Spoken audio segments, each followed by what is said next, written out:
Theory पर आधारित प्रश्न होंगे और मैंने 500 प्रश्नों में से मैंने 50 क्वेश्चंस करवा रखे हैं, जैसा कि आप लोग जानते हैं। और ये विशेष शिक्षा से संबंधित है ना, तो स्पेशल एजुकेशन से संबंधित है। तो देखिए, क्वेश्चन नंबर आज का पहला है और ये क्वेश्चन नंबर है 50, है ना। और कह रहा है कि दिव्यांग यानी विकलांग बच्चों को शिक्षा प्राप्त करनी चाहिए। क्यों करनी चाहिए भाई? क्योंकि वे असुरक्षित होते हैं, कि उनकी विशेष आवश्यकताएं होती हैं, कि यह एक मूल संवैधानिक अधिकार है, कि वे गरीब हैं। इसमें से कौन सा जवाब सही माना जाएगा सबसे अच्छा? बताइए ज़रा।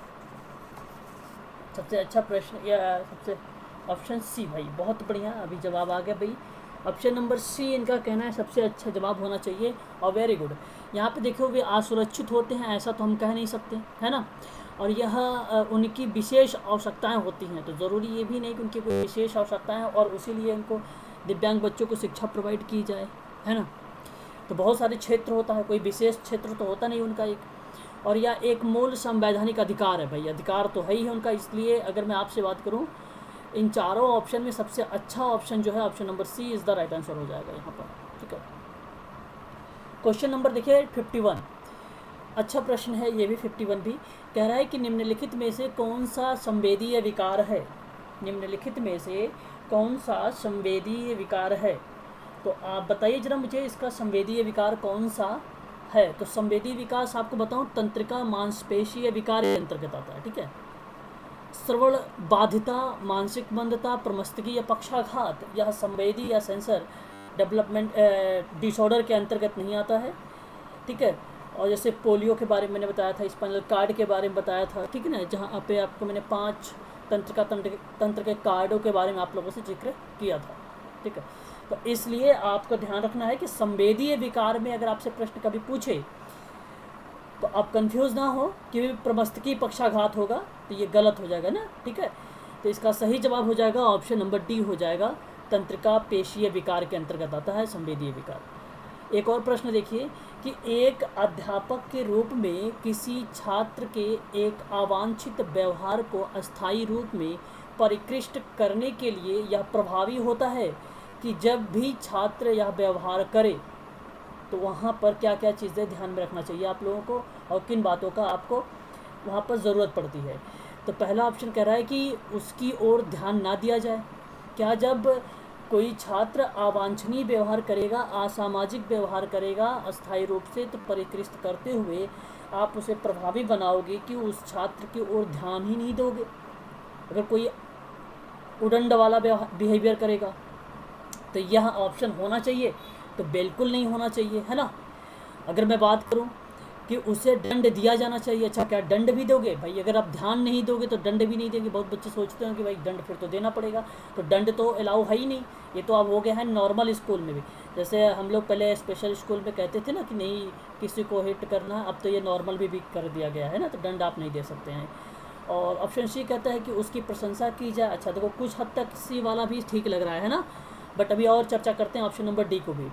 तो छात्र जिससे वह व्यवहार किया, मतलब छात्र जिसने वह व्यवहार किया उसकी चर्चा की जाए, मतलब उसी से उसकी चर्चा की जाए।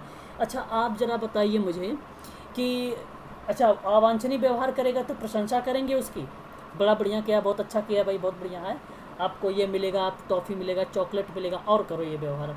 तो इसलिए आपका ये ऑप्शन नंबर सी कट जाएगा, ऑप्शन नंबर डी सही हो जाएगा, है ना।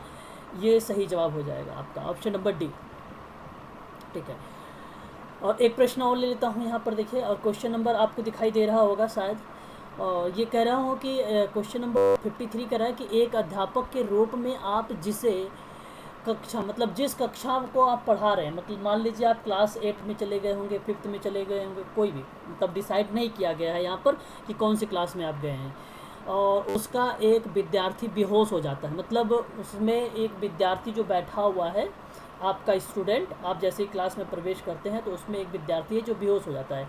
तो उसके लिए आप क्या करेंगे? पहले प्रश्न को आप समझेंगे जब ना, तब आप आसानी से उत्तर दे पाएंगे। तो ऑप्शन ए क्या बोल रहा है आपसे? ऑप्शन ए कह रहा है कि दूरभाषा से विद्यार्थी के अभिभावक को सूचित करना और उसका इंतज़ार करेंगे। बताइए, अगर वो बच्चा बेहोश है तो इंतज़ार करोगे, उसको सूचित करके बुला लो भाई। अच्छा दूसरा ऑप्शन बी कह रहा है कि प्रधानाध्यापक के कार्यालय में जाकर उन्हें सूचित करेंगे। क्या आपको ये उचित है कि क्लास छोड़कर, उस बच्चे को छोड़कर आप तुरंत चले जाइए प्रिंसिपल रूम में, कहिए कि भाई ये बच्चा जो है सर बेहोश हो चुका है, या उचित है? Option number C. Option number C कह रहा है कि एक विद्यार्थी को प्राथमिक उपचार देकर नज़दीकी डॉक्टर में संपर्क करें। देखिए ये ऑप्शन सही हो सकता है, लेकिन ऑप्शन नंबर डी को पहले पढ़ लेते हैं हम लोग। अप्लाइड प्रश्नों में क्या होता है ना, हमें ध्यान देना पड़ता है कि, एक मिनट में देख लेता हूँ कोई ज्वाइन तो नहीं हो रहा है। ओके, कोई नहीं ज्वाइन हो रहा है। चलिए फिर आगे देखिए, ध्यान रखना आप लोग, ऐसे में क्या होता है कि प्राथमिक उपचार दिया जाना चाहिए, ज़रूरी है ये कि कक्षा अध्यापक के लिए और हर एक टीचर के लिए, ठीक है।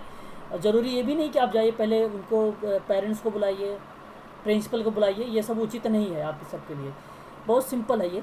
और ऑप्शन नंबर डी की बात करें तो उसके घर जाने की व्यवस्था करेंगे आप, मतलब आप उसे घर भेजने की व्यवस्था। अच्छा, पहले मैं बता दूं आपको एक बात कि जो पहले 2006 से पहले मैं बात कर रहा हूँ आप लोगों से, जब मैं विद्यालय में पढ़ता था उस समय की बात। और उस समय ये होता था कि अगर किसी बच्चे का चक्कर आ जाना, किसी को उल्टी हो जाना, तो उसको सूचित करवा दिया जाता था। मेरे सामने की बात है। और उसे उसके पेरेंट्स आते थे, उसको घर ले जाते थे, बट ये अच्छी बात नहीं होती थी। और आई थिंक मुझे लग रहा है कि आज भी प्राइवेट स्कूलों में ऐसा कुछ होता ही होगा और हो भी रहा है ना ऐसे।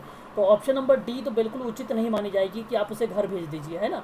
ऑप्शन नंबर सी माना जाएगा, मंजू मैडम, सुमन सर और Neetu madam. Option number C सबसे अच्छा यहाँ पर जवाब होगा इस प्रश्न का। अप्लाइड प्रश्न में आप लोगों को ऐसे ही पढ़ना पड़ता है और ध्यान देना पड़ता है कि कौन सा अच्छा जवाब होना चाहिए।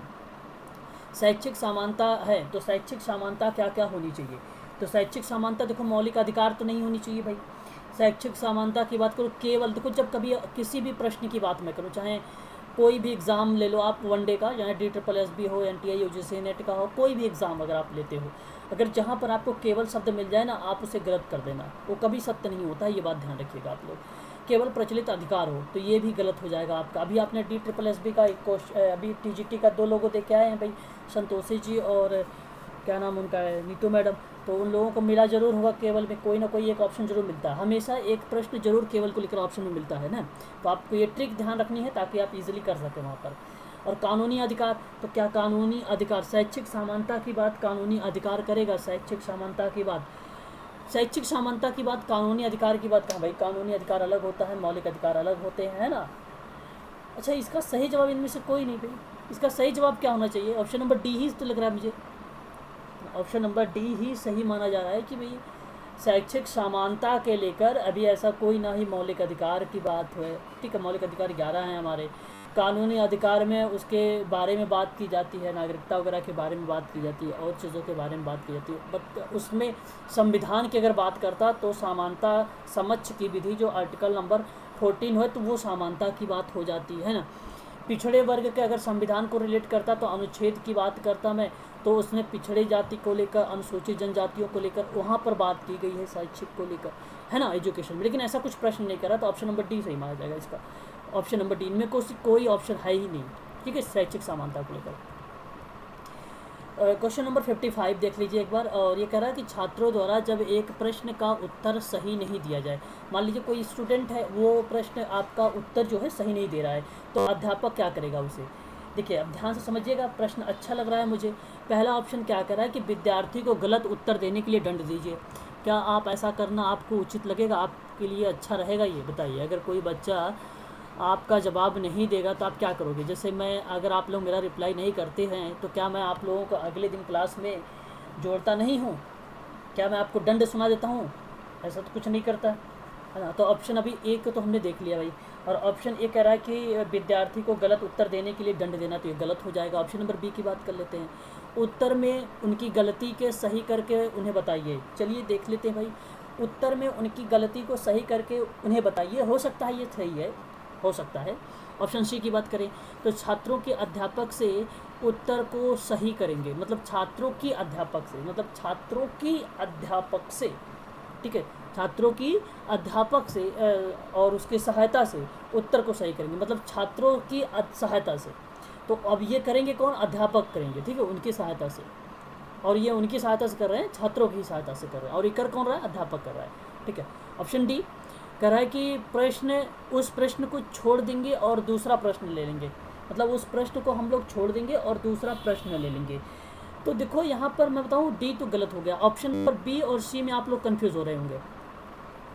सी और बी में बताइए सबसे अच्छा है। हाँ, सबसे अच्छा यही है कि अगर मान लीजिए ये भी मैं कहूँ कि छात्रों की सहायता से ही आप करवाइए, तो आप उसे अवसर दे रहे हैं, है ना, आप उसे क्या दे रहे हैं, अवसर दे रहे हैं, तो ये सबसे अच्छा माना जा सकता है। और उत्तर में ऑप्शन बी को देखें तो उत्तर में उसकी गलती को सही करके उन्हें बताएं, ये भी सही है, ऐसी बात नहीं कि गलत है। तो उत्तर में उसकी गलती को सही करके बताया भी जाता था, जैसे आलेख वगैरह, नकल वगैरह जब लिखने के लिए बोला जाता था, तो हम लोग क्या करते थे, वही सही करते थे ना। लेकिन उससे भी बेटर ये है कि छात्र जब स्वयं करके देख रहा है, तो सबसे अच्छी विधि एक प्रकार की मानी जा सकती है यहाँ पर अध्यापक की भूमिका को। तो यही प्रश्न था कि छात्रों के द्वारा एक प्रश्न जब उत्तर सही न मिले, तो ऐसे में अध्यापक को करना ये चाहिए कि छात्रों की सहायता से ही उसके प्रश्नों का या जो उसका उत्तर दिया गया है उसके उत्तरों को सही करना चाहिए। Option number C is the right answer हो जाएगा इसका सही जवाब। क्वेश्चन नंबर 56 को देखेंगे, और क्वेश्चन नंबर 56 कहता है कि भारत में प्राथमिक शिक्षा के सार्वभौमिकीकरण के लिए निम्नलिखित में से कौन सा सर्वबाध्यकारी कारण माना जाता है। सार्वभौमिकता का मतलब आप जान रहे हो, सार्वभौमिकता का मतलब होता है सत्य, सर्वता सत्य की बात कर रहा है, और सर्वता सत्य की बात हो रही है भारत के परिप्रेक्ष्य में, और वह बात हो रही है प्राथमिक शिक्षा को लेकर। तो सबसे अच्छा बाध्यकारी कारण कौन सा इसमें माना जाएगा, इसका सही जवाब होना चाहिए। ऑप्शन ए कह रहा है क्षेत्रीय राजनीति। देखिए सारे के सारे अप्लाइड प्रश्न यहाँ पर देखने को मिल रहे हैं मुझे। देखो क्षेत्रीय राजनीति में अगर मैं आपसे बात करूं तो सार्वभौमिकताकरण के लिए कौन सा सर्वाधिक बाध्यकारी कारण माना जाएगा, प्राथमिक शिक्षा को, तो ये तो क्षेत्र में ही सीमित रह जाएगा, इसलिए ये गलत माना जाएगा, है ना। सार्वभौमिकीकरण तो भाई ये तो शब्दों में आधार पर ही लग रहा है, प्रश्न के आधार पर ही, कि उस पर व्यय की लागत की जाए भाई। अच्छा चलो ठीक, आगे देख लेते हैं। सामान्यतः रणनीति हो गई, अध्यापकों की कमी। तो सबसे बाध्यकारी कारण की बात हो रही है। बाध्यकारी कारण जो है सार्वभौमिकताकरण में खर्च को लेकर लागत है। यहाँ पर सही जवाब होगा ऑप्शन नंबर बी, है ना, B is the right answer हो जाएगा यहाँ पर सही जवाब इसका। प्राइवेट और पब्लिक और राजकीय और अन्य प्रकार के विद्यालयों के अस्तित्व के साथ साथ जिस चीज़ को बल मिला है वह है क्या। मतलब देखिए, एक प्राइवेट है, एक पब्लिक विद्यालय होता है, और एक राजकीय विद्यालय होता है, और अन्य प्रकार के भी विद्यालय होते हैं, आप लोगों ने देखा होगा। उन विद्यालयों के अस्तित्व को आपको उसके साथ साथ उन चीज़ों पर बल दिया या उस चीज़ों पर बल मिला है जो निम्नलिखित में से मिलेंगे आपको। ज़रा आप मुझे बताइए कि उच्च और मध्य वर्ग, अच्छा ये वर्ग लिखा हुआ है, ठीक है, ये मध्य वर्ग, ठीक है, मध्यम वर्ग के मध्य बाधा को रिप्रेजेंट करता है प्राइवेट, पब्लिक और राजकीय विद्यालय जो अस्तित्व के साथ साथ, कि अमीर और गरीबों के बीच में बाधा को रिप्रेजेंट करता है, कि उपर्युक्त ए और बी होगा, कि जाति प्रथा को। जरा मुझे बताइए इस प्रश्न का सही जवाब क्या होना चाहिए। देखो मैं बताऊं, प्राइवेट, पब्लिक, राजकीय और अन्य विद्यालयों के अस्तित्व के साथ साथ जिस चीज़ को बल दिया गया है, तो वह एक प्रकार का उच्च और मध्यम वर्ग के जो माध्य बाधा है उनको भी रिप्रेजेंट कर देता है। ये अमीर और गरीब के बीच की जो बाधा है वो भी रिप्रेजेंट करता है। मतलब एक उद्देश्य जो होते हैं इन लोगों के, इन विद्यालयों के, तो एक पर्टिकुलर किसी एक पर नहीं होता है कि भाई हम उच्च वर्ग को ही लेंगे वहाँ पर, है ना, ऐसा कुछ वहाँ पर मेंशन नहीं किया जाता है। तो वहाँ पर समानता की यहाँ पर समानता की बात होता है, इन इक्वलिटी की बात होती है, ठीक है ना। तो ऐसे में जैसे अमीर और गरीब के बीच की बाधा को, ठीक है, ये भी हम वहाँ पर क्या कर सकते हैं, समाप्त कर सकते हैं। तो ये विद्यालय के माध्यम से क्वेश्चन दिया गया था कि प्राइवेट और पब्लिक और राजकीय को लेकर जो भी विद्यालय हैं उनके अस्तित्व में जो साथ साथ जिन चीज़ों पर बल दिया या जिन चीज़ों पर बल मिला वह क्या है, तो वह एक प्रकार से मध्य और उच्च या अमीर या गरीब के मध्य, इन दोनों के बीच में जो है एक बाधा को रिप्रेजेंट कर। Option number C I think यहाँ पर सही होना चाहिए। सी सही होना ही नहीं चाहिए, ये सही भी है, 100% सही है, ठीक है, option number C. Question number 58 की बात करें तो पाठ्यक्रम को अधिक उपयोगी बनाया जा सकता है। पाठ्यक्रम को अधिक उपयोगी बनाया जा सकता है, कैसे बनाओगे भाई, अपने कैरिकुलम को कैसे सबसे अच्छा बनाओगे। आप लोग अगर बन गए टीचर, DSSB में गए, तो जो पढ़ाने वाले हो जिस टॉपिक को सबसे अच्छा कैसे बनाओगे आप, तो स्थानीय क्षेत्र के द्वारा बनाओगे क्या आप। देखिए यहाँ पे प्रश्न भाई कैसा है, तो अभी हम इसको भी सही नहीं मान सकते हैं। अभी हम बात करते हैं और आगे ऑप्शन नंबर बी के, भारतीय इतिहास के द्वारा कि भारत के भौगोलिक ज्ञान के द्वारा कि भारत के सांस्कृतिक ज्ञान के द्वारा। देखिए, पाठ्यक्रम बनाने का अधिक उपयोगी बनाया जा सकता है। पाठ्यक्रम को अधिक उपयोगी बनाने के लिए स्थानीय ज्ञान होना ज़रूरी है। मतलब जिस विद्यालय में आप जा रहे हैं वो उस विद्यालय के बच्चे किस लैंग्वेज में सीख रहे हैं।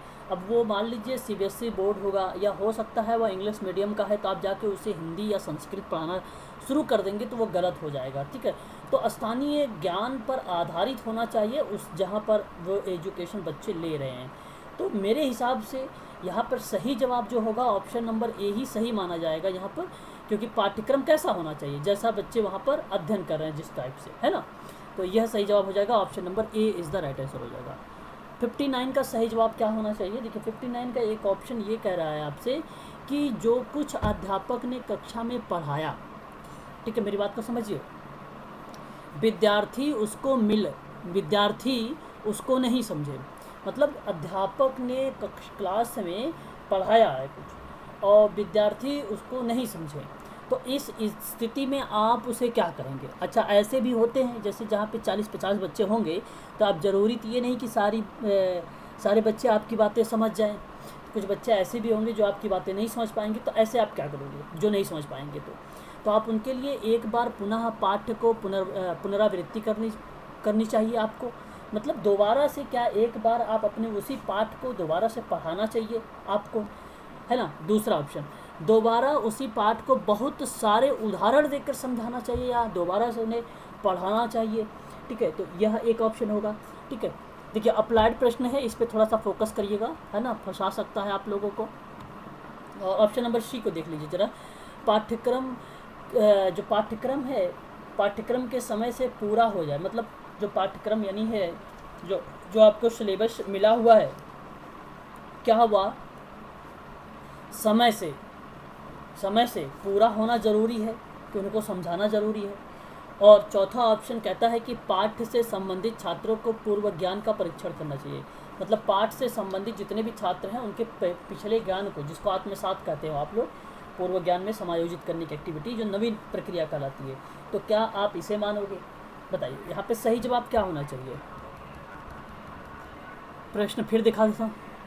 ऑप्शन बी कह रहे हैं कि दोबारा उसी पाठ को बहुत सारे उदाहरण देकर पढ़ाना चाहिए, एग्जाम्पल देकर पढ़ाना। अप्लाइड प्रश्न है, ऑप्शन बी। यहाँ सही जवाब अगर मैं आप सबसे बोलूँ तो इस प्रश्न में ये कह रहा है कि जो कुछ अध्यापक ने क्लास में पढ़ाया विद्यार्थी उसको नहीं समझा है, तो ऐसी स्थिति में अध्यापक को एक बार पुनः, ऑप्शन कहता है एक बार पुनः पाठ की पुनरावृत्ति करनी चाहिए। पुनरावृत्ति करना उचित है कि दोबारा उसी पाठ को बहुत सारे उदाहरण देकर पढ़ना उचित रहेगा, क्या होना चाहिए बताइए भाई, बताइए। यहाँ पर सबसे सही जवाब लग रहा है भाई मुझे ये कि एग्ज़ाम्पल देकर अगर आप उन बच्चों को दोबारा से पढ़ाएंगे बहुत सारे एग्जाम्पल देकर, तो शायद वो बच्चे अच्छे से क्या कर सकते हैं भाई, उसे समझ सकते हैं। तो ऐसी स्थिति में ऑप्शन नंबर बी ही सही माना जाएगा। वेरी गुड, बहुत अच्छा जवाब।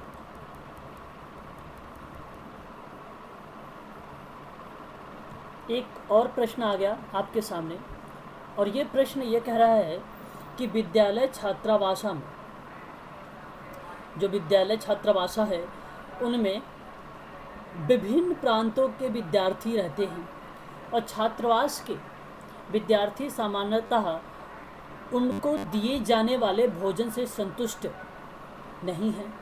तब आप एक वार्डन के रूप में क्या काम करेंगे। देखो, आप एक वार्डन हैं, तो ऐसी कंडीशन पर क्या करना चाहिए आपको। मेरी बात समझ में आ रही है आप लोगों को।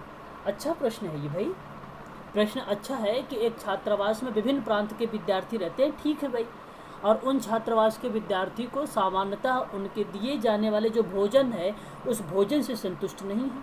अब ऐसा मत दिमाग लगाइए आप लोग कि कोई किसी का मन कर रहा है भाई शाही पनीर खाने का, दाल मखनी खाने का, तो उसके लिए तो बना ही नहीं है, फिर तो सही नहीं है ना। इस पॉइंट ऑफ व्यू से ना सोचिए आप लोग। इस टाइप के हो सकते हैं बच्चे होंगे भी वहाँ पे, यार आज मेरे मन का खाना ही नहीं बना, मैं तो ये खाता हूँ वो खाता हूँ। तो ऐसी कंडीशन पर एक वार्डन को क्या करना चाहिए जगह। ऑप्शन नंबर ए क्या कह रहा है कि विभिन्न प्रांतों की छात्र प्रतिनिधियों की एक सभा कराए और जानने का प्रयत्न करें कि उनके असंतोष का कारण क्या है भाई, क्या ये उचित है। अगर मान लीजिए उसको अगर भाई शाही पनीर खाना है तो क्या आप शाही पनीर बनवाना शुरू कर देंगे? यह ऑप्शन उचित लग रहा है? बिल्कुल उचित नहीं है कि आप ऐसे कारणों को जानिए। मुझे तो नहीं लग रहा भाई कि ये उचित है। छात्रावास है वो, एक सभी के लिए सामान होना चाहिए, इक्वलिटी होनी चाहिए, है ना, सबके लिए। हर एक बच्चे के बारे में पसंदीदा खाना बनाना होगा, फिर तो बनाते ही रह जाओगे। ऑप्शन नंबर बी की बात करें, छात्रों से कहेंगे कि अपने पसंद का मेनू बनाकर आपको तो मतलब देख लो, ये क्या ये वार्डन को उचित लगेगा कि भाई अपने पसंद का जितने है वो मेनू बना के आप लोग प्रेजेंट करो? हाँ, ये भी सही नहीं है। अच्छा, ऑप्शन नंबर सी, छात्रों के साथ भोजन करेंगे। चलो आप बैठ जाइए भोजन करने के लिए, एक हद तक ये सही लग रहा है यहाँ तक तो। और नियमित रूप से या देखेंगे कि छात्र भली प्रकार से भोजन ग्रहण कर रहा है। आप देखो ये देखो, मतलब बेमर्जी की तरह से खाना खा रहा है कि अच्छे तरीके, मतलब देखो प्रश्न बहुत अच्छा है ना, लेकिन ऑप्शन भी बड़ा अच्छे तरीके से दे रखा है ना। ऑप्शन नंबर डी को देख लीजिए, चक्रानुक्रम में विशिष्ट चक्रानुक्रम में वरिष्ठ छात्रों को, मतलब वरिष्ठ का मतलब होता है बड़े छात्रों को। अभी आप ऑप्शन तक मत जाइए, क्या करूँ, वरिष्ठ छात्रों को या उत्तरदायित्व देंगे कि वे भोजन का मेनू निर्धारित करें और इस बात का ध्यान रखें कि भोजन संतुलित हो और विभिन्न प्रांतों के छात्रों की पसंद और निर्धारित बजट के अंतर्गत हो। अच्छा देखो, यहाँ से अगर मैं बात करूँ तो वरिष्ठ छात्रों के लिए निर्धारित मेनू करें, तो ये तो कुछ बात हजम नहीं हुई है ना, यहाँ तक की बात ऐसा लग रहा है जैसे, है ना। लेकिन अगर और के आगे अगर मैं बात करूं तो ज़रा यहाँ पे देखिए ऑप्शन बदल दिया है आपका, है ना। इस बात का ध्यान रखें कि भोजन संतुलित होना चाहिए, बात ठीक है ये, और विभिन्न प्रांतों के छात्रों का पसंद का हो, निर्धारित बजट के अंतर्गत आ जाए, तो ये भी बात ठीक है ना मंजू मैडम। तो इसका सही जवाब ऑप्शन नंबर डी ही सही होगा, और ये डिसाइड कर दिया आपका इस और के बाद से। बाकी और के पहले इस प्रश्न को बताओ तो कंफ्यूज करने के लिए वो दे रखा है ये और तक, है ना। ऐसी कोई गतिविधियाँ नहीं होती, जैसे और इसने डाला ऐसे ही क्वेश्चन का पैटर्न चेंज हो जाता है। इसलिए प्रश्न को और ऑप्शन को पूरा पूरा पढ़ना है। क्वेश्चन नंबर 61 देख लेते हैं कि आपकी कक्षा में एक लड़का और एक लड़की को लेकर समस्या उत्पन्न हो गई। अब विभिन्न प्रकार की समस्याएं आजकल हो रही हैं, आप उसको सोच लीजिए और होता ही है ऐसा, ठीक है।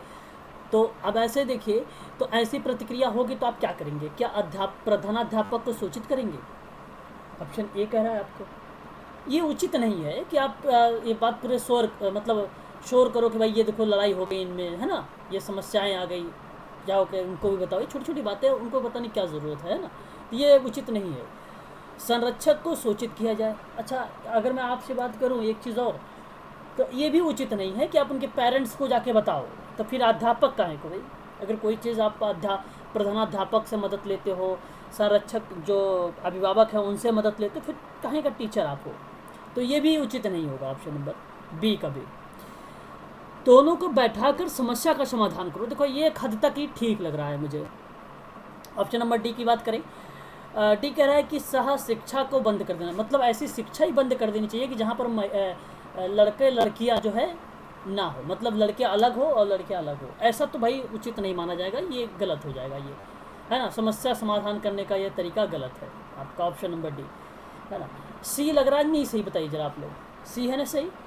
तो यहाँ पर दोनों को बैठाकर समस्या का समाधान करिए आप लोग, ये सबसे अच्छा माना जाएगा ऑप्शन नंबर। चलिए एक और क्वेश्चन देखिए, एक अध्यापक में विद्यार्थियों को ध्यान किस प्रकार आकर्षित किया जाए, मतलब एक कक्षा, एक क्लास है, उस क्लास में जो स्टूडेंट है उस स्टूडेंट का ध्यान किस प्रकार आप आकर्षित करोगे। देखिए अब आकर्षित करने की बात है। अब ऑप्शन को ज़रा ध्यान से पढ़िए, टीचर हो आप लोग, कि विद्यार्थियों को जिज्ञासा उत्पन्न करना, मतलब देखिए उनका विद्यार्थियों का ध्यान आकर्षित कैसे करोगे कि विद्यार्थियों के लिए जिज्ञासा उत्पन्न कर दो। मतलब आप सोचिए एक बार इस बात को कि जिज्ञासा अगर उत्पन्न कर देंगे तो क्या विद्यार्थियों का ध्यान आकर्षित हो सकता है? एक प्रकार से इस बात को मैं सहमति दूंगा कि बिल्कुल हो सकता है। जैसे आपने बता दिया कि भाई अभी हाल ही में क्या हुआ भाई, कि आप जैसे कोई भी चीज़ बता सकते हो कि कश्मीर में, ठीक है, घाटी में, या पीर पंजाल, जो पीर पंजाल पर्वत है उस पर क्या हुआ, गोलीबारी हुई, तो आपने इस तरीके की गतिविधि बताना शुरू कर दिया आपने, है ना। काराकोरम में, ठीक है, वहाँ पर एक गोलीबारी हुई घाटी में, तो आप ऐसे बता सकते हो, तो बच्चों के अंदर जिज्ञासा हो सकता है ध्यान आकर्षित हो सके। तो ये ऑप्शन मैं कुछ हद तक सही मानता हूँ इस प्रश्न ऑप्शन को। अच्छा, और ऑप्शन देखता हूँ बी को, कक्षा में ज़ोर से बोलकर, मतलब क्या हुआ कि आप ज़ोर से अगर वो बोल रहे हैं ताकि उनसे भी तेज़ आवाज़ हो ताकि बच्चे शांत हो जाएं। ये तो बिल्कुल उचित नहीं भैया, फिर वो आप दिन भर चिल्लाते रह जाओगे, उठ के प्रिंसिपल आ जाएगा आपके रूम में, है ना, क्या हो गया, ठीक है। अच्छा, ऑप्शन सी की बात करूं तो विशेष प्रकार के कपड़े पहनकर, मतलब आप ये देख लीजिए, मतलब आप एक टीचर हैं तो विभिन्न प्रकार के कपड़े पहन के वहाँ जाकर प्रदर्शनी कर रहे हैं आप, मॉडलिंग कर रहे हैं आप, तो ये है तो भाई उचित नहीं होगा, है ना। अच्छा, एक चीज़ और बता दूँ, अध्यापक के लिए आप लोग ध्यान रखिए, कभी भी जब टीचर आप बनना तो कभी जीन्स का पैंट, टी शर्ट, ऐसा जो ड्रेसेस होते हैं ना, ये पहन के मत जाना कभी भी, गलत इफेक्ट पड़ता है वहाँ के और अध्यापकों को, है ना। कौन क्या पहने उससे आप कोई मतलब नहीं रखना है, लेकिन आप लोग ऐसे ड्रेसेस बनाएं जो फॉर्मल ड्रेसेस हो, है ना। तो ध्यान रखें, आप लोग कभी भी इस तरीके का जो है ड्रेसेस का यूज़ ना करें आप लोग, ठीक है। जीन्स पहनना बहुत लोगों को मैंने देखा है, मैं भी अध्यापक ही रह चुका हूँ, ठीक है, और अभी है भी, ऐसे नहीं कि अब मैं रिटायर ले लिया हूँ, अभी भी हूँ। तो ऐसी कंडीशन पे बहुत लोग आती हैं, ठीक है, फीमेल भी आते हैं, मेल भी आते हैं, जीन्स की पैंट पहन कर आते हैं, लेकिन ऐसा नहीं पहन कर आना चाहिए, है ना। ये गलत है, ये चीज़ें, तो सी भी गलत हो जाएगा। और अपना व्याख्यान ठीक प्रकार से तैयार करें, मतलब अपनी जो एक्सप्लेन है, अच्छा देखो, अब एक्सप्लेन तो एक प्रकार से अच्छी बात है, लेकिन ये बात लेक्चर मेथड के लिए है, और जो लेक्चर मेथड होता है बेसिकली वो किसके लिए होता है, वो होता है उच्च प्राथमिक बच्चों के लिए होता है, वहाँ पर ठीक पड़ेगा। लेकिन आप जब DSSB का एग्ज़ाम देने जा रहे हैं, प्राइमरी वाले का, PRT का, तो PRT के पॉइंट ऑफ व्यू से और TGT के भी पॉइंट ऑफ व्यू से मैं अगर आपसे बात करूं, अगर ये जिज्ञासा ना होता तो यहाँ पर व्याख्यान ठीक प्रकार से तैयार करना ये सही माना जाता है TGT के लेवल पर, अगर वहाँ पर जिज्ञासा नहीं होता है, ठीक है। तो ये प्राइमरी के लेवल पर भी बात हुई है, तो आपको यही ध्यान रखना है, फिर व्याख्या तो आप हटा ही देगा, ठीक है। तो ये आपका हो जाएगा ऑप्शन नंबर ए हो जाएगा, ठीक है। 63 देख लीजिए, विद्यार्थी को झूठ बोलने की आदत किस प्रकार छुड़ाए। अभी देखो, मैंने आप सबको एक हैबिट की बात, एक इवान पैट्रिक पावलोव है, और उसको मैंने बता चुका हूँ आपको, शास्त्रीय अनुबंधन का सिद्धांत साइकोलॉजी में 1904 में जब दिया था उसने कुत्ते पर। तो एक चीज़ याद रखना आप लोग कि उसका मोटो जो था हैबिट को लेकर था, आदत छुड़ाने को लेकर था। तो अब देखिए यहाँ पर, विद्यार्थियों के झूठ बोलने की आदत किस प्रकार छुड़ाया जाए, डांट कर। अच्छा, यहाँ पर थ्योरी पे मैं सोचा प्रश्नों का, लेकिन अगर प्रश्न अगर आपसे बने ना तो आप बता देना कि जो हैबिट को लेकर है, आदत को लेकर है, वो कौन सा थ्योरी है, क्लासिकल कंडीशनिंग थ्योरी, CCT है, ठीक है। आप ध्यान रखिएगा ये चीज़ें अगर प्रश्न बनेगा तो यहाँ पर देखिए, डांट कर, क्या ये सही जवाब लग रहा है कि अगर किसी का हैबिट आपको छुड़वाना है तो आप उसे डांटोगे, मत करो ऐसा, गलत बात है ये, है ना, ये नहीं होना चाहिए। ऑप्शन बी देखिए, ऑप्शन बी कह रहा है कि झूठ बोलने का गलत प्रभाव पर व्याख्यान करिए, मतलब झूठ बोल रहा है तो उसे जाके एक्सप्लेन करना शुरू कर दो, ये गलत चीज़ है ना, तो ये भी गलत हो जाएगा आपका option number B. Option C की बात करें, सत्य बोलने वाले विद्यार्थियों के उदाहरण देकर, क्या आप वहाँ पर ये बोलना उचित लगेगा आपको, ज़रा मुझे बताइए आप लोग, क्या आप ये कहोगे कि राजा हरिश्चंद्र की तरह बनूँ, है इस तरीके का एग्जाम्पल, गलत हो जाएगा।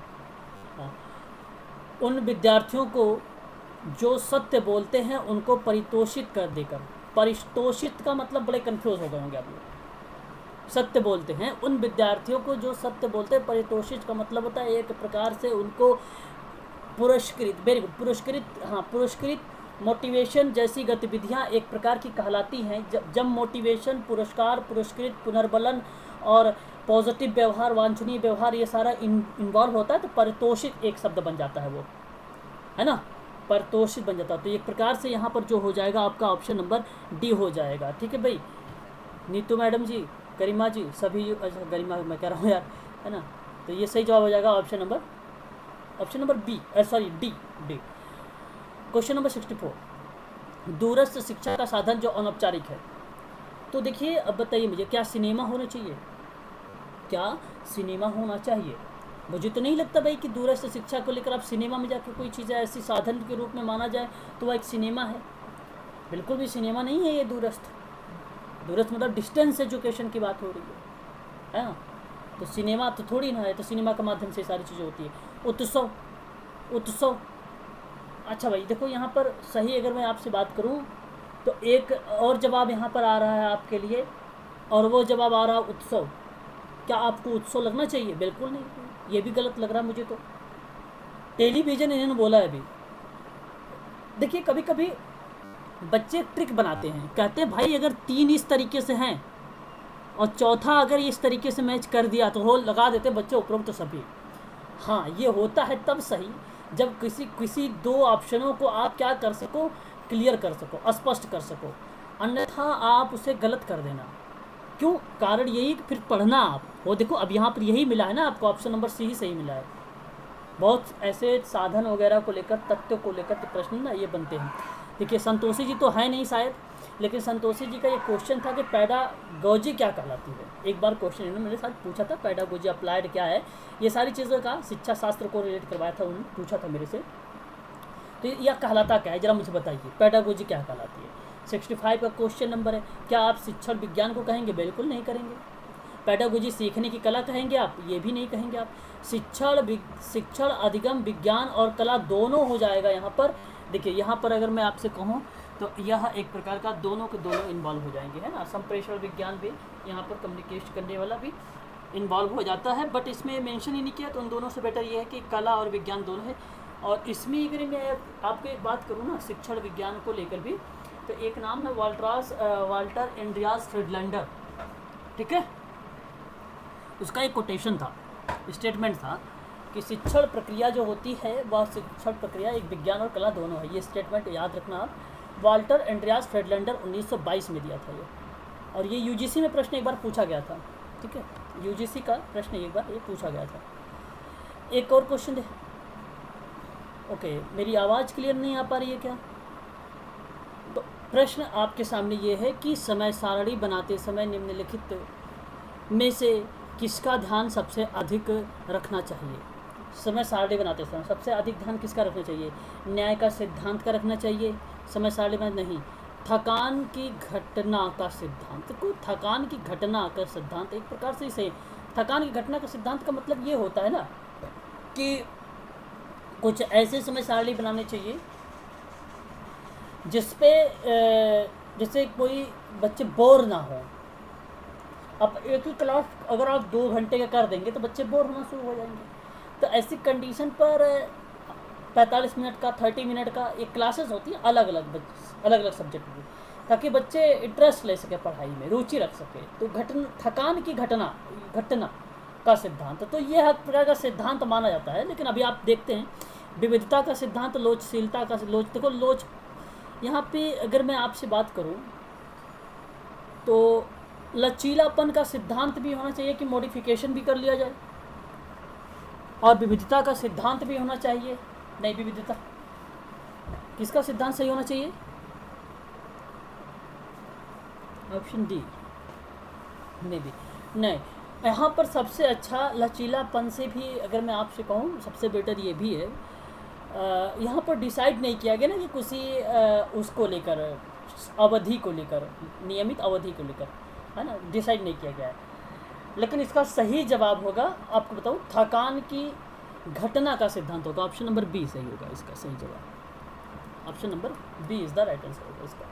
और ये वो उस चीज़ों को रिलेट करता है जैसे ब्रेक करने का मतलब, ब्रेक का मतलब मनोरंजनात्मक गतिविधि, और मनोरंजनात्मक, अच्छा थकान का मतलब ये नहीं कि भाई बहुत सारा मजदूरी किया है, पूरा थक गया है, बहुत पढ़ाई किया थक गया, उस थकान को रिलेट नहीं कर रहा है यहाँ पर। थकान रिलेट करने का मतलब है कि बीच बीच में उसको कुछ ऐसी एक्टिविटीज़ करवाई जाए, उसके साथ कुछ ऐसी एक्टिविटी करवाई जाए ताकि उसका आने वाली जो अगली क्लास हो या जो क्लास में पढ़ रहा है वो सही से पढ़ रहा है, ताकि उसमें वो रुचि ले सके। तो रुचि लेने की गतिविधियों को बढ़ाने के लिए थकान की घटना का सिद्धांत के रूप में जाना जाता है। ऑप्शन नंबर बी सही माना जाएगा। क्वेश्चन नंबर 67 कहता है कि छोटे विद्यार्थियों को निम्नलिखित में से कौन सा लक्षण पठन कठिनाई में या पठन कठिनाई का नहीं होता है। तो देखो छोटे विद्यार्थियों की बात हो रही है यहाँ पर, तो ज़रा मुझे बताइए, आपको मैं बताऊँ यहाँ पर छोटे विद्यार्थियों को पॉइंट ऑफ व्यू से, तो यहाँ पर सही जवाब होना चाहिए कि शब्दों और विचारों को समझने में कठिनाई। ये सही माना जाएगा कि भाई पठन कठिनाई में नहीं होता, मतलब लक्षण नहीं है। तो देखो शब्दों और विचारों को समझने में कौन सी कठिनाई होती है? शब्द और विचार तो अलग हो गए ना, तो पठन में थोड़ी हुआ वो तो।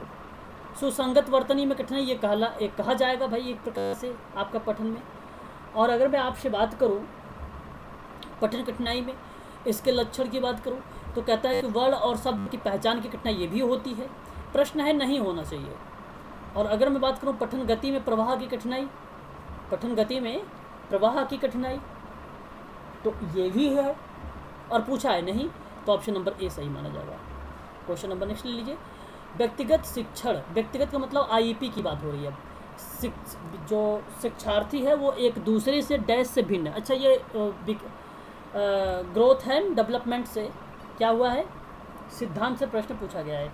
तो यह प्रश्न का जवाब जरा आप लोग मुझे बताइए कि विद्यार्थी और व्यक्तिगत विद्यार्थी एक दूसरे से भिन्न होता है विकास के क्रम में नहीं, विकास की समानता क्षमता में नहीं, वृद्धि और विकास के सिद्धांतों से। अच्छा, एक प्रकार से ये सही हो सकता है, और विकास की दर से। तो यहाँ पर मैं बताऊँ आपको सही सबसे जवाब होगा option number D.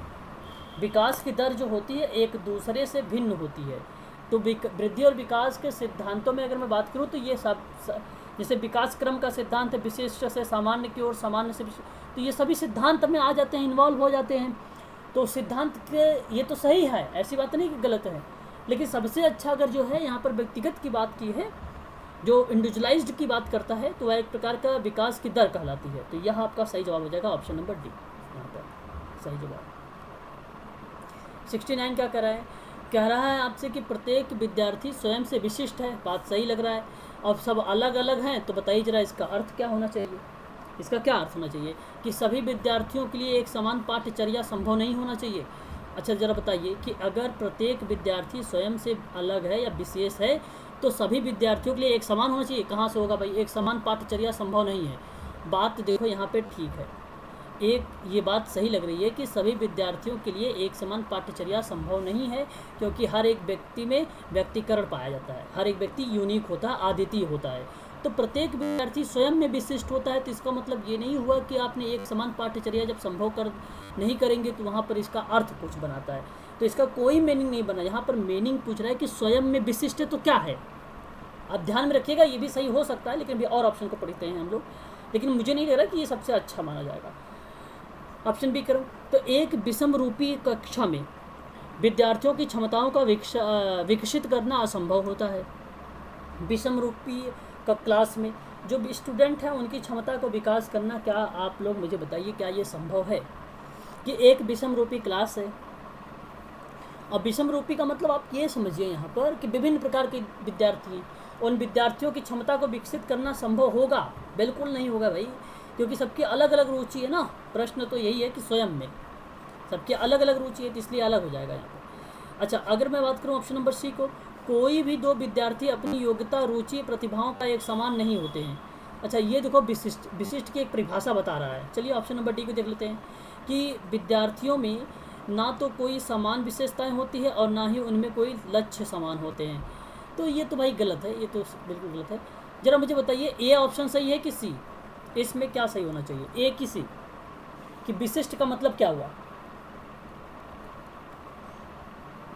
Very good, 100% सही है सी। ठीक है,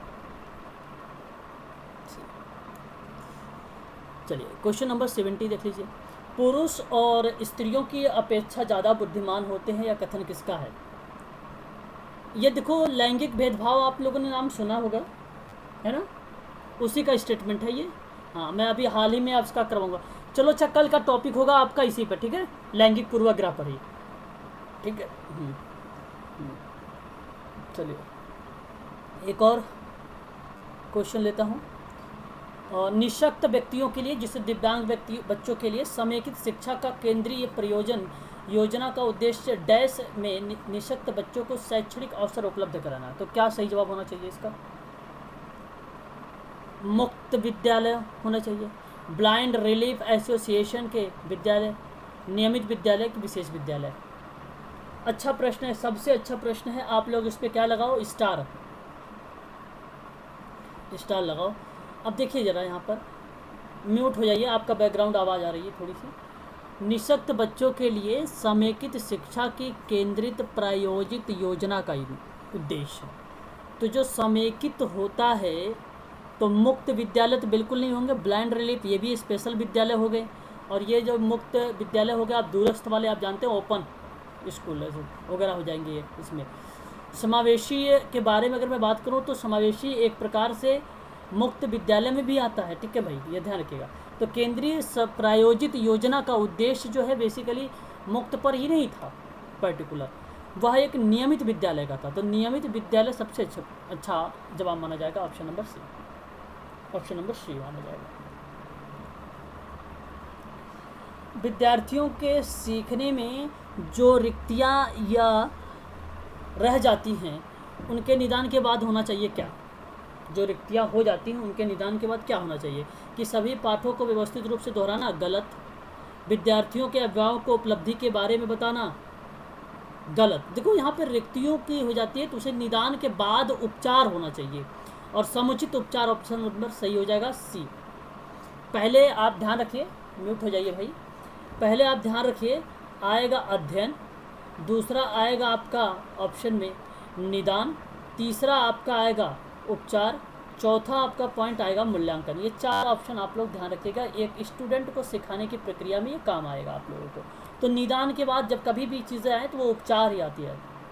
सबसे पहले अध्ययन होगा, अध्ययन के बाद आपका होगा निदान, और निदान के बाद आपका होगा उपचार, उपचार के बाद आपका होगा मूल्यांकन। ये प्रक्रिया मैरी रिचमंड ने दिया था एक विद्यार्थी को अध्ययन करने के लिए। किसने? मैरी रिचमंड ने दिया था ये प्रक्रिया, इसे ध्यान रखिएगा। हाँ, मैरी रिचमंड। ये प्रक्रिया 1917 में दिया था। सोशल डायग्नोसिस एक किताब थी उसकी, 1917 में। ये प्रश्न पूछा जाता था यूजीसी में और एमपीपीएससी में कि 1917 में मैरी रिचमंड ने कौन सी किताब दी थी। तो उसका किताब का नाम था सोशल डायग्नोसिस, सामाजिक निदान था। और उसी किताब में इसने बताया था कि एक अभिभावक के लिए और एक सेवार्थी के लिए, ठीक है, एक अभिभावक और एक सेवार्थी की उपलब्धि के बारे में या उसके बारे में अगर उसका अध्ययन करना है, उसे समाज की मुख्य धारा से जोड़ना है, तो उसके लिए उपचारात्मक गतिविधियां हमें करनी पड़ेगी। तो वह प्रक्रिया बताई थी उसने, अध्ययन, निदान, उपचार, मूल्यांकन। चलिए आगे एक बात कर लेते हैं क्वेश्चन नंबर 73 का। अब प्रश्न बहुत लंबा चौड़ा है, घबराइएगा मत, ठीक है ना, ध्यान सुनिए। आपकी क्लास का एक छात्र हमेशा कक्षा में क्लास में पीछे बैठता है।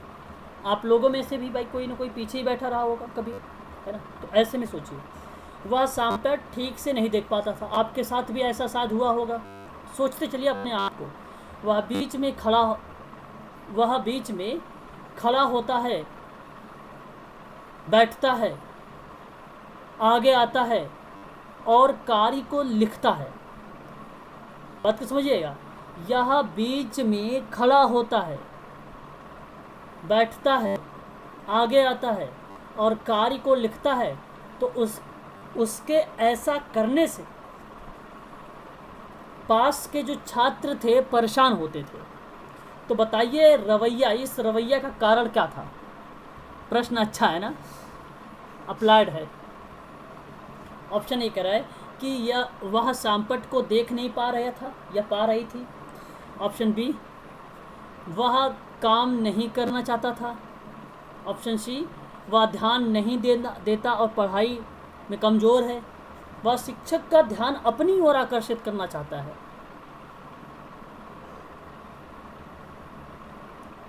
ओके, देखो प्रश्न बहुत ही अच्छा है और मैं आपको बता दूं, यहाँ पर अगर इस प्रश्न की बात मैं करूँ, एक मिनट, प्रश्न नंबर कौन सा? प्रश्न नंबर 73 है। तो आप मुझे बताइए कि शामपट नहीं देख पा रहा है, ऐसा तब कर रहा है कि वह ध्यान नहीं देता है कि पढ़ाई में कमज़ोर है। वह ध्यान नहीं देता है कि वह पढ़ाई में कमज़ोर है। क्या होना चाहिए भाई?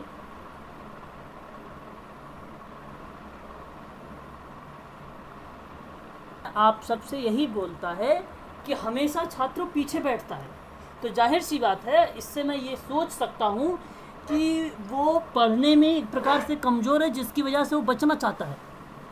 उसका मानसिकता है अध्यापक से बचना, ठीक है, वो बचना चाहता है इसलिए पीछे बैठता है। और ऐसी कंडीशन पर वो हो सकता है दिखा भी रहा हो, बनावटी भी कर रहा हो ऐसी एक्टिविटीज़ कि आगे आना, उठना, बैठना, लिखना आके आगे, ऐसा भी दिखा रहा हो कि मैं बहुत तेज़ हूँ, तेज़ तर्राक लड़का हूँ। ऐसा होता है, साइकोलॉजी के पॉइंट ऑफ व्यू से ऐसा होता है। तो यह ध्यान नहीं देता है कि पढ़ाई में कमज़ोर है, ठीक है, वह पढ़ाई में कमज़ोर है, ठीक है, तो वह ध्यान नहीं देता है किसी चीज़ को। तो ज़रूरी ये नहीं कि बस टीचर तो बोल भी तो रहा होगा, तो आप लिख सकते हैं ऐसी कंडीशन पर, है ना। चलो ऑप्शन नंबर यहाँ पर जो होगा सी सही माना जाएगा, इस प्रश्न का सही जवाब होगा option number C. Question next लेते हैं 74।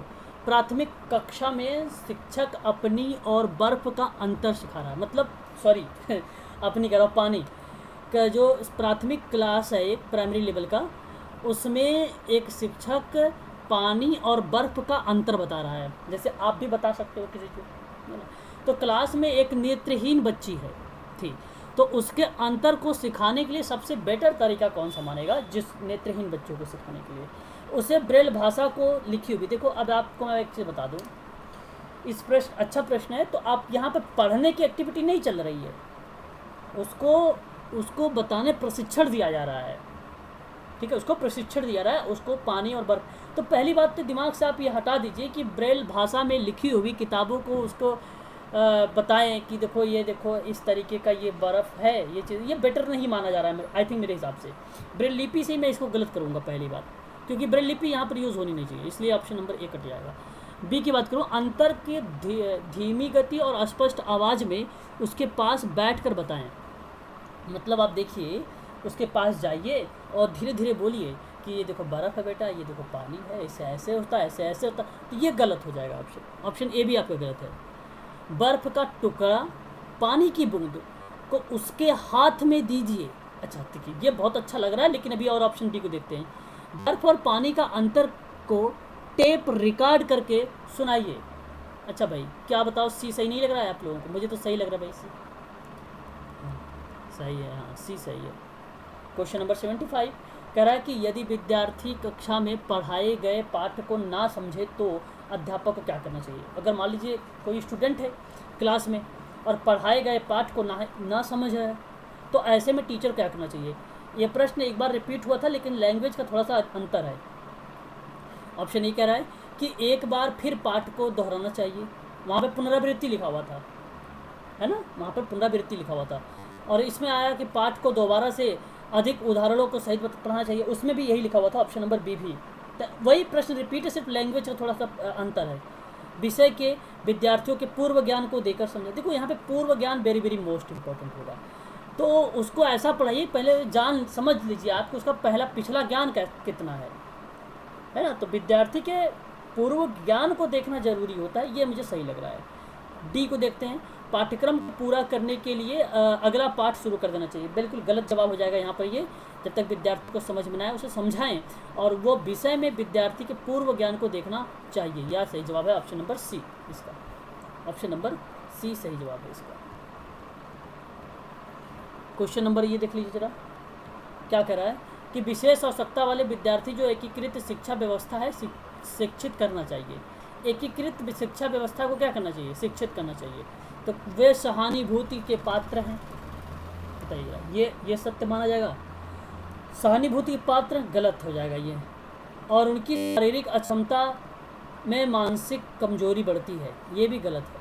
उन्हें भी शिक्षित करना आवश्यक होता है, ये भी गलत है। मतलब उन्हें भी शिक्षित करना आवश्यक है, तो एक प्रकार से सही है, लेकिन एकीकृत शिक्षा व्यवस्था को शिक्षित करना, उन्हें भी शिक्षित करने के पॉइंट ऑफ व्यू से तो ये ऑप्शन गलत हो जाएगा, है ना यहाँ पर। और उन्हें सामान्य जीवन में अपने आप को समायोजित, सबसे अच्छा ये है कि वो अपने आप को इंडिपेंडेंट हो जाए, सामान्य जीवन को जी सके। तो विशेष आवश्यकता वाले बच्चों को एकीकृत शिक्षा व्यवस्था का सबसे बेटर ऑप्शन नंबर डी ही होगा यहाँ पर, है ना, सबसे बेटर।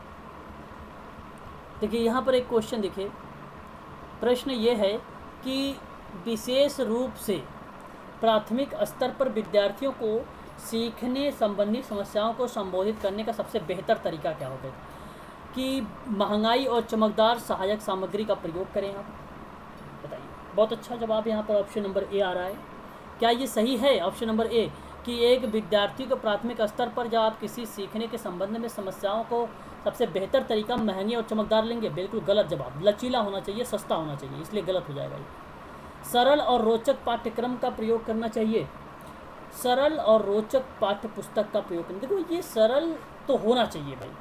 पहली बात, जैसे जो प्राइमरी लेवल पर एनसीईआरटी की पुस्तक होगी, देखिए विभिन्न प्रकार के रोचकदार बनाई जाती है किताबें, है ना, कार्टून के निर्माण से, तो ये एक प्रकार का माना जा सकता है कि ऑप्शन नंबर बी भी सही हो सकता है।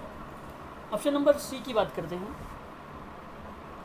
सी कह रहा है कि कहानी कथन पद्धति का प्रयोग करें आप, कहानी कथन का प्रयोग करें। देखो कहानी वगैरह आप उच्च में प्रयोग करेंगे, है ना, प्राथमिक, क्वेश्चन में प्राथमिक लिखा हुआ है, तो इसलिए गलत हो जाएगा, ये गलत हो जाएगा।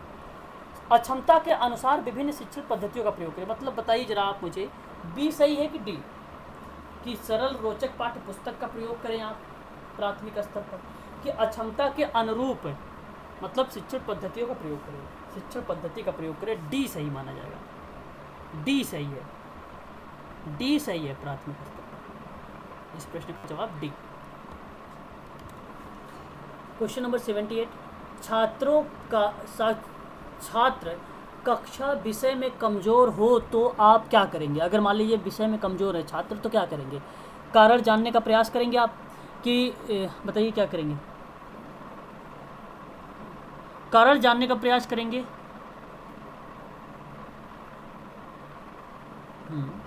हाँ हाँ आवाज़ आ रही है।